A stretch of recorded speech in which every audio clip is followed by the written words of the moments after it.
శీర్షిక నాన్నలో నాన్న. నాన్న నిజంగా ఎర్రిపప్పే.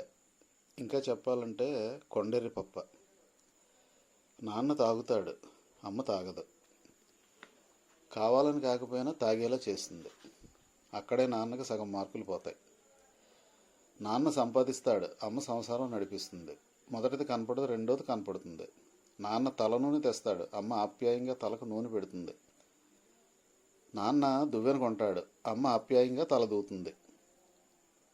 నాన్న బియ్యం కూరగాయలు తెస్తాడు, అమ్మ అన్నం కూర వండి పెడుతుంది.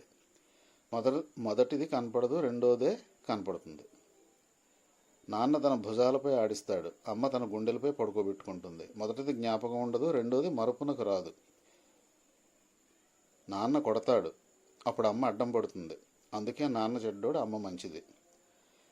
నాన్న బట్టలు కొంటాడు, అమ్మ ఆప్యాయంగా గుండీలు పెడుతుంది.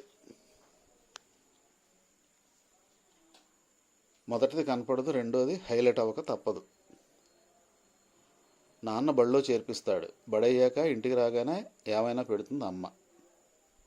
మొదటిది కష్టం, రెండోది బహు ఇష్టం. బడెగ్గొట్టి సినిమాకి వెళితే బడుతు పూజ చేస్తాడు నాన్న, తెలిసి తెలియనట్టు ఉంటుంది అమ్మ. పొద్దున్నే లేపేస్తాడు నాన్న, పొద్దెక్కినా లేపదు అమ్మ. నాన్న కూడా పిల్లల్ని ప్రేమిస్తాడు, ప్రేమను పంచుతుంది అమ్మ.